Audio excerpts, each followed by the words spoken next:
Hello children, good morning. Today once again we have gathered together in our class to read the poem Excuses, Excuses and Excuses written by Gareth Owen from the second unit Humor reading B.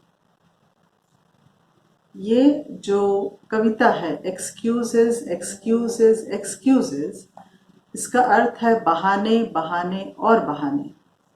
अब बच्चों, आप भी अपने पुराने दिनों को जब याद करेंगे तो ये देखेंगे कि बच्चे की जो प्रवृत्ति होती है, बालकों की या बच्चों की प्रवृत्ति होती है कि वो हमेशा स्वतंत्र रहना चाहते हैं और वो किसी बंधन में नहीं बनना चाहते हैं।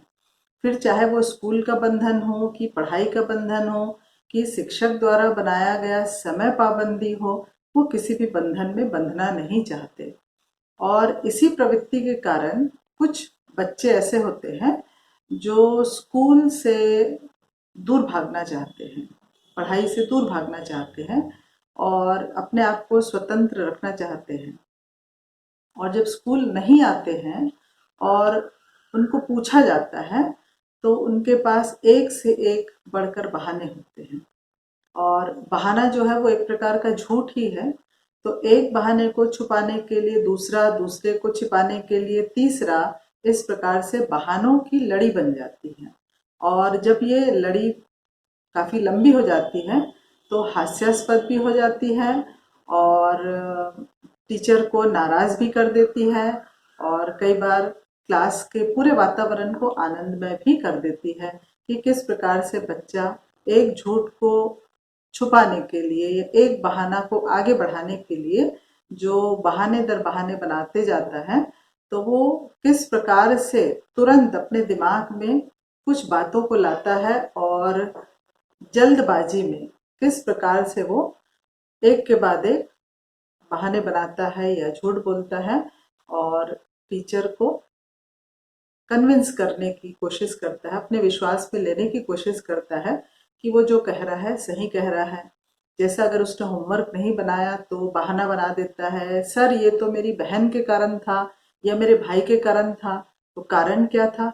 सर उसने मेरा पेन छुपा दिया था, सर उसने मेरी कॉपी कहीं रख दी थी, या सर कल घर में बिजली नहीं था, या मेहमान आ गए थे। इस प्रकार के बहुत सारे बहाने बच्चे बनाते हैं स्कूल से बचने के लिए, पढ़ाई से बचने के लिए और स्कूल के होमवर्क और स्कूल के नियमावली या स्कूल की पाबंदियों से बचने के लिए इस प्रकार के बहुत सारे बहाने बनाते हैं। तो ये जो कविता है एक्सक्यूजेस एक्सक्यूजेस एंड एक्सक्यूजेस, ये भी एक छोटे से बच्चे जिसका नाम बीकन शॉप है, उस बच्चे का इसी प्रकार से स्कूल से बचने के बहाने या फिजिकल एजुकेशन वाला जो पीरियड है, जो शारीरिक व्यायाम वाला जो पीरियड है, उससे बचने के लिए वो क्या क्या बहाने बनाता है, ये पूरा स्टोरी जो है इस कविता में है। आपको पढ़ करके बहुत आनंद आएगा कि किस प्रकार से बिकिंसॉफ बहाने बनाता है और अपने ही बातों में फंस जाता है। तो कविता पढ़ने से पहले हम जाने कि इसके लेखक कौन है। तो इस कविता के लेखक हैं Gareth oven. Gareth Owen was born in 1936. He is a poet and writer. He received many awards for his poetry. He lived in England and wrote plays for children and adults. तो Gareth oven का जन्म 1936 में हुआ था। ये एक poet और writer भी हैं। इन्हें अपने लेखन कार्य के लिए बहुत सारे पुरस्कार भी मिले हैं इनके अपनी कविताओं के लिए। ये इंग्लैंड के रहने वाले हैं और इन्होंने बच्चों और वयस्कों या बड़े लोगों के लिए भी बहुत सारे प्लेज यानी नाटक भी लिखे हैं। तो आइए अब हम चलते हैं पोएम की ओर। पोएम जो है वो बिकिंसॉफ और उसके टीचर के बीच में होने वाला वार्तालाप है जो क्लासरूम में चल रहा है। बिकिंसॉफ अनुपस्थित था और जिस दिन वह विद्यालय आता है तो देर से आता है और देर से आने का कारण और बहाने वो क्या क्या बनाता है। लेट अगेन बिकिंसॉफ, what's the excuse this time? अब ये 2 लाइन में टीचर बीकन शॉप से पूछता है कि लेट अगेन, फिर से तुम देर हो गए। What's the excuse this time, इस बार तुम्हारे पास कौन सा बहाना है? तो बीकन शॉप बोलता है not my fault sir, sir मेरी गलती नहीं है। Whose fault is it then, तब ये फिर किसकी गलती है? ग्रैंडमाज सर, ग्रैंडमाज, दादी का सर, दादी का। What did she do? She died sir. Died? She seriously dead? All right sir. तो टीचर ने पूछा किसकी गलती थी? तो बीकन शॉप बोलता है ग्रैंडमा सर, दादी सर, दादी। तो पूछा जाता है व्हाट डिड शी डू, उसने क्या किया? शी डाइड सर, वो मर गई।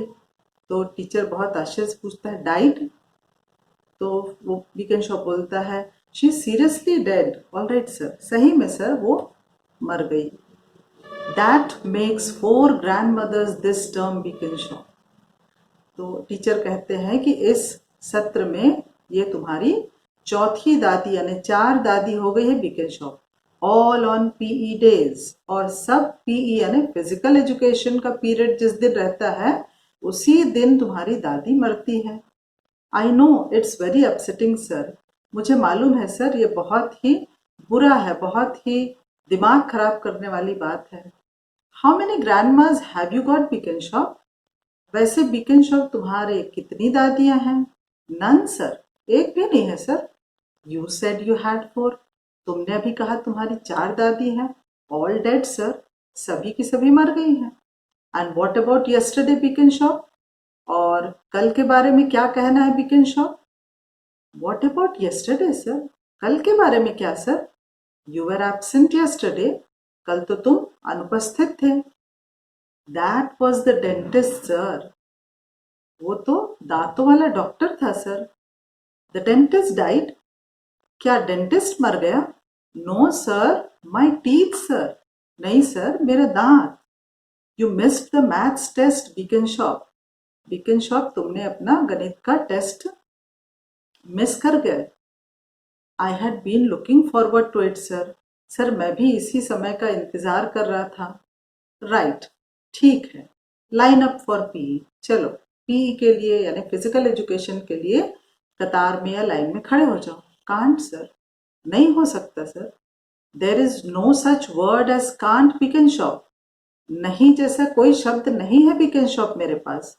No kit sir, sir kit नहीं है। वेयर इज इट, कहाँ है? होम सर, घर में है sir. What is it doing at home, kit घर में क्या कर रहा है? नॉट आयरन सर, आयरन नहीं हुआ है sir. Wouldn't you iron it, क्या तुम उसको आयरन नहीं कर सकते थे? कांट सर, नहीं कर सकता था सर। वाई नॉट, क्यों नहीं? बैड हैंड सर, सर मुझे आता नहीं है, बहुत बुरा आयरन करता हूं मैं। हु यूजुअली डज इट, तो फिर प्राय तुम्हारे किट को कौन आयरन करता है? ग्रैंड मा सर, दादी करती है sir. Why couldn't she do it, तो वो क्यों नहीं कर सकी? डेड सर, वो तो मर गई सर। तो इस प्रकार से हम देखते हैं कि बीकन शॉप किस प्रकार अपने स्कूल लेट आने का कारण या मैथ्स टेस्ट मिस करने का कारण या फिजिकल एजुकेशन क्लासेस में अनुपस्थित रहने के कारण कितने सारे बहाने बनाते हैं। और बहाना बनाते बनाते वो ये भी भूल जाता है कि उसकी कितनी दादी हैं, कब मरी। उसके पास एक ही बहाना रहता है दादी को मारने का, और वो हर बार अपनी दादी को मार देता है। तो सर उसको पूछते भी है कि कितनी दादी हैं, तो बोलता है एक भी नहीं है। तो अभी तो तुमने कहा कि 4 दादियां हैं, तो बोलता है कि नहीं, चारों की चारों मर गई है। तो ये एक एकदम निर्मल हृदय वाला, निर्मल मन वाला बच्चा का कहानी है।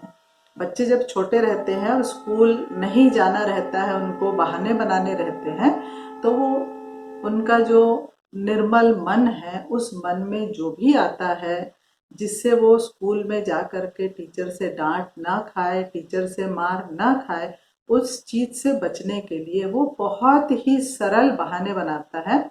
और बच्चे को इतना मालूम है कि किसी के मृत्यु पर तो उसे कभी डांट पड़ने वाली नहीं है, और खासकर जब वो घर का कोई सदस्य हो। इसलिए घर में माता पिता और बाकी लोगों को तो नहीं बोल सकता, इसलिए क्योंकि दादी एक बच्चे के जहन में एक बुजुर्ग होने के नाते वो उसी को मारने का बहाना बनाता है। तो इस प्रकार आप भी अपने विद्यालय में ऐसा बहुत बार बहाना बना चुके होंगे। तो इस कविता को पढ़ने से आपको वो आनंद मिलता है और अपने द्वारा बनाए गए बहाने आपको याद आते हैं और स्वतः आपके चेहरे पर एक मुस्कान आ जाती है। तो इसीलिए ये जो यूनिट है जिसका नाम है ह्यूमर, हास्य, और इस यूनिट का एक हिस्सा है ये पोयम। तो इस पोयम को हम समझ लेने के बाद, क्योंकि ये बहुत ही सरल है, इसमें समझने लायक कुछ नहीं है, एक छोटी सी घटना है जो एक बच्चे और टीचर के बीच में वार्तालाप के रूप में हमें बताया गया है।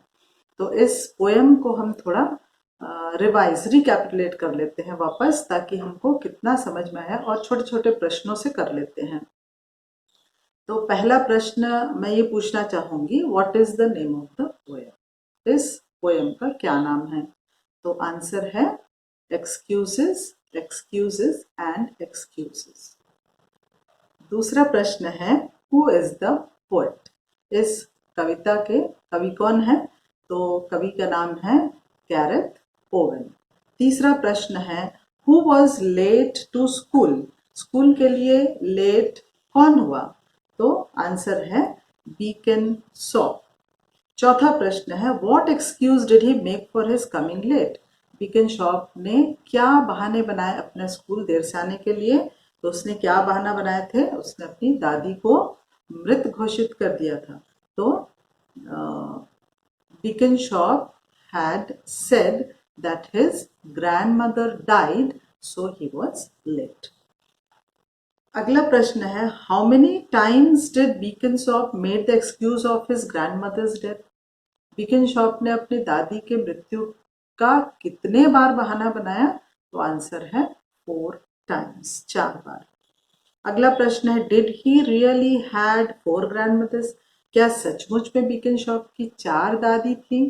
तो आंसर है नो, नहीं, उसकी एक भी दादी नहीं थी। उसने दादी के मरने के सिर्फ बहाने बनाए थे और वो है 4 बार, उसकी दादी नहीं थी। अगला प्रश्न है, why did Beacon Shop go to the dentist? Beacon Shop dentist के पास क्यों जाता है?